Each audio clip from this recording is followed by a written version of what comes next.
नमस्कार. श्री गुरुदेव दत्त. कालच्या व्हिडिओत मी तुम्हाला सांगितलं गुरुपौर्णिमेपासून एक संकल्प करायचा असतो आणि तुम्ही ते संकल्प म्हणजे तुम्ही नामस्मरण करा. जे करत असतील त्यांनी करत राहा, त्यांनी दुसरा संकल्प करा आणि जे करत नसतील त्यांनी स्मरणाला सुरुवात करा. आता नामस्मरण करताना नाम कोणतं घ्यायचं? तर नाम हे तुमच्या जर गुरु असतील आणि त्यांनी जर गुरुनी तुम्हाला नाम दिलं असेल तर ते नाव घ्या. आणि जर त्या गुरुनी दिलं नसेल तरी काही प्रॉब्लेम नाही, तुमचं आराध्य दैवत असेल त्याचं नाव घ्या.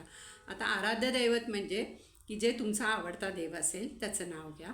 आपली कुलदेवी कुलदैवत म्हणजे देव आणि गणपती बाप्पा हे सोडून जे तुमचं आराध्य दैवत आहे त्याचं नामस्मरण तुम्ही करू शकता. आता कधी करायचं?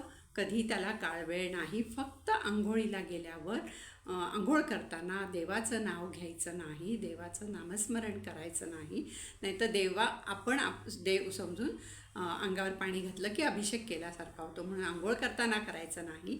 आंघोळ करताना हे नेहमी नद्यांची नावं घ्यायची. गंगा, जमुना, जे काय असतील तुमची नावं पाठ असतील ती नावं घ्या.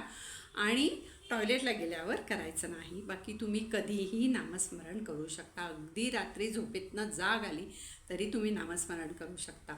कोणी करायचं? कोणीही करायचं. स्त्री पुरुष असा काही भेदभाव नाही. प्रत्येकाने नामस्मरण करू शकता. त्यामुळे प्रत्येकाने नामस्मरण करा. नामस्मरणात शक्ती खूप मोठी आहे आणि तुम्ही करून बघा. आणि हे केल्याशिवाय तुम्हाला त्याचा अनुभव येणार नाही आणि समजणार नाही.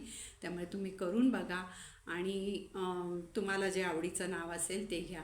श्री गुरुदेव दत्त, श्री स्वामी समर्थ, श्रीराम जय राम जय जय राम, विठ्ठल विठ्ठल विठ्ठल, असं जे काही तुम्हाला आवडत असेल ते नाव घ्या. पण घ्यायला तोंडातनं म्हणजे बोलायला सोपं असेल असं घ्या. जेवढं सोपं असेल ना तेवढं आपण पटकन करतो. म्हणून असं नामस्मरण तुम्ही करत जा आणि अनुभव तुम्हाला काय येतील ते बघा. चांगलेच अनुभव येतील. हे मला म्हणजे माझ्यावरनं मी सांगते, मला खूप चांगले अनुभव आलेले आहेत. त्यामुळे नामस्मरण हे करत राहा.